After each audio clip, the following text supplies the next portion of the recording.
Nietzsche quase sempre é lembrado apenas pelo seu lado crítico, corrosivo, e o seu lado construtivo é esquecido.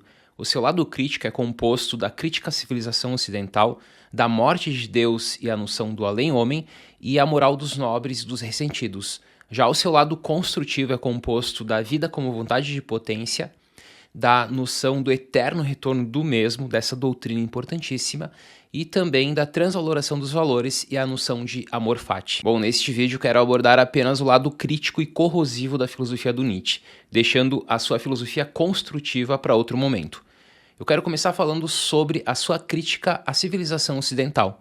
Nietzsche, quando critica a civilização ocidental, ele está criticando os três pilares básicos da civilização ocidental, que são o pensamento socrático, o pensamento platônico e o cristianismo, porque tanto Sócrates como Platão e o cristianismo, eles desenvolvem uma maneira dualista de pensar. Portanto, Nietzsche está aqui desenvolvendo uma grande crítica a toda a forma dualista de pensamento, que começou na filosofia por meio do Sócrates e do Platão, por isso Nietzsche critica tanto Sócrates e Platão, e continuou dentro do cristianismo com o seu desenvolvimento no período medieval e está presente até no período moderno. Então é uma marca da filosofia, desde os antigos até os modernos, passando pelo cristianismo, esta maneira dualista de pensar. Ao criticar a civilização ocidental, Nietzsche falará dos ídolos.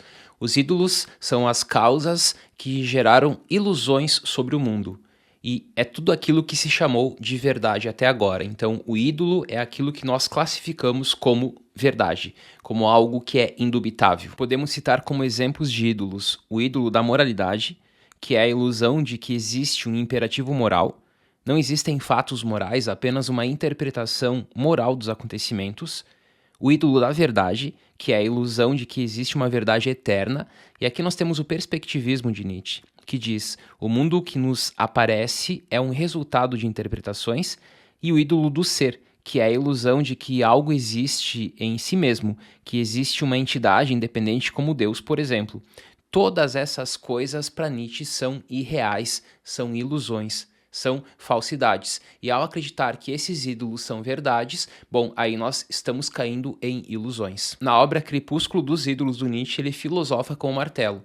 Portanto, esse lado crítico e destrutivo da filosofia do Nietzsche pode ser pensado a partir do martelo. Nietzsche está martelando os ídolos, que são essas noções consideradas verdades eternas ao longo da tradição, pensada a partir da civilização ocidental, pensada desde os antigos com Sócrates, com Platão, com o cristianismo, ídolos construídos, portanto, considerados verdades, Nietzsche vai lá e martela esses ídolos.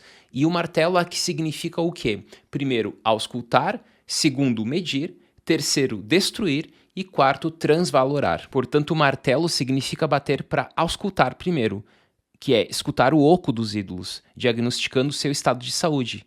Os ídolos são a causa de todas as ilusões sobre o mundo, e é tudo o que até agora se chamou de verdade. Segundo é medir. Depois de auscultar, nós medimos. E medir aqui pode ser entendido a partir de uma régua. É uma régua para medir verdades com diferentes tamanhos.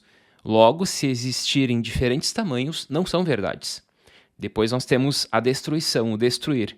Se não há vida, deve-se destruir. E isso nos leva a transvalorar, que é o quarto ponto, que é uma construção, pois toda destruição leva a uma construção. Após falarmos dos ídolos, que é tudo aquilo que se chamou de verdade até agora, e do martelo, que representa a filosofia do Nietzsche, que vai destruir para transvalorar, porque toda destruição leva a uma construção, e aqui nós podemos pensar nós destruindo um muro a marteladas, mas com a destruição desse muro nós estamos construindo um novo muro, com um novo formato, portanto transvalorar remete a uma construção, e toda destruição tem esse fim último na filosofia do Nietzsche, não é apenas destruir por destruir, mas destruir para construir algo mais forte. Agora eu falo um pouco sobre a morte de Deus e também a noção do além-homem. Ao falar que Deus está morto, Nietzsche não estava falando que Deus não existe. Quando Nietzsche está falando que Deus está morto, ele está mostrando que o Deus sumamente bom do cristianismo, que parte da ideia platônica de bem, como algo eterno, imutável, universal, isso sim está morto. Portanto, este mundo transcendente, este mundo metafísico, é isso que Nietzsche está decretando que está morto. Por quê? Porque só existe uma realidade, e é essa realidade. Para o platonismo existe o mundo das ideias, para o cristianismo existe o céu. Tanto o mundo das ideias do Platão como o céu do cristianismo, isso não existe. Isso é uma verdade criada, construída, que serve de base para o pensamento platônico e para o pensamento cristão. É isso que Nietzsche está criticando na frase Deus está morto. Portanto, é aqui a morte da metafísica que ele está defendendo. Em Esse Homo, ele diz que o ateísmo surgiu na vida dele não como resultado, não como acontecimento, mas como instinto. Deus, segundo ele, é uma ideia grosseira. Nietzsche sente aqui, e ao sentir nós temos a tese do instinto, ele sente que a ideia de Deus não é necessária. Passo agora à ideia do além do homem. Zaratustra diz: Deus está morto, e eu vos ensino o além do homem. Mas afinal de contas, o que significa o além do homem? Em além do homem, o termo além indica um caminhar num sentido horizontal e não num sentido vertical, como indicaria a tradução de super-homem. Por isso, a melhor tradução aqui é além do homem, porque é alguém que está sempre caminhando, mas num sentido horizontal, sempre indo além de si mesmo. Assim, a ideia que nós temos de o homem precisa se transformar, porque se Deus desaparece como criador, o ser humano desaparece também como criatura. O além do homem apresenta um ser humano que é criatura e criador de si mesmo. É um ser humano que cria valores. É uma espécie mais forte, um tipo superior, afirmador da vida, dionisíaco. A filosofia de Nietzsche é uma filosofia da afirmação da vida. Em todo momento ele está atacando tudo aquilo que vai contra a vida, tudo aquilo que enfraquece a vida.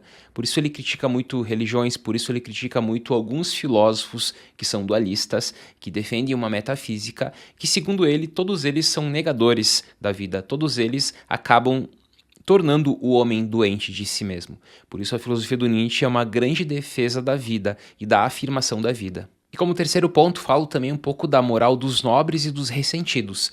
Aqui nós temos uma genealogia dos valores, segundo Nietzsche, que está presente na obra Genealogia da Moral. E essa genealogia tem um duplo procedimento. A primeira parte, relacionar os valores com avaliações. Relacionar os valores com o onde e quando eles foram estabelecidos. E aqui nós temos uma moral dos nobres, dos senhores. E, portanto, aqui nós temos um movimento de autoafirmação, contrário a uma moral dos escravos, dos fracos, dos ressentidos, que desenvolve um movimento de oposição e de negação. A segunda parte é relacionar essas avaliações, que são perspectivas avaliadoras, com valores. Os valores adotados pelas perspectivas avaliadoras não podem servir para avaliar as perspectivas avaliadoras.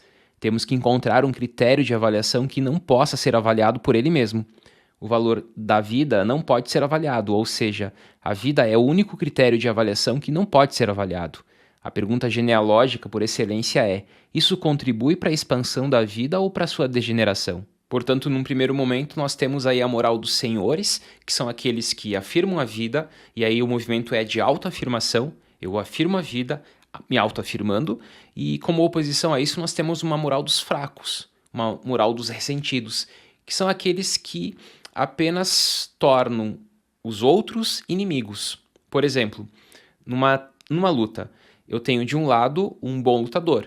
Se, como oponente do bom lutador, há um mau lutador, nós temos aqui apenas uma avaliação técnica. E aqui, quem defende isso é a moral dos fortes, dos nobres. Já numa moral dos escravos, o bom lutador vai lutar contra o mau lutador. E quando nós trocamos o ruim, o lutador que não luta bem, pelo mau lutador, nós jogamos aqui um elemento moral. Não é mais a técnica que está sendo avaliada, mas sim a moralidade. E, portanto, é aí que surge, então, a moral dos fracos, dos ressentidos. E como segundo momento desse procedimento, nós percebemos que a vida é o único critério que não pode ser avaliado. E por isso nós temos que sempre perguntar: isso contribui ou não contribui para a vida? Isso contribui para o fortalecimento da vida ou isso acaba degenerando a vida? É isso que a filosofia do Nietzsche tem como pano de fundo. E todo o desenvolvimento do pensamento dele tem como conceito central a vida. Isso contribui ou não contribui para a vida, afinal de contas? Bom, passando pela crítica da civilização ocidental, pela morte de Deus e pelo procedimento genealógico, nós temos aqui boa parte da parte crítica da filosofia do Nietzsche, do lado corrosivo e crítico do pensamento dele. Eu peço para vocês comentarem aqui nos comentários o que vocês acharam disso, se vocês concordam ou não com essa parte do Nietzsche, e nos vemos no próximo vídeo. Um forte abraço e até mais.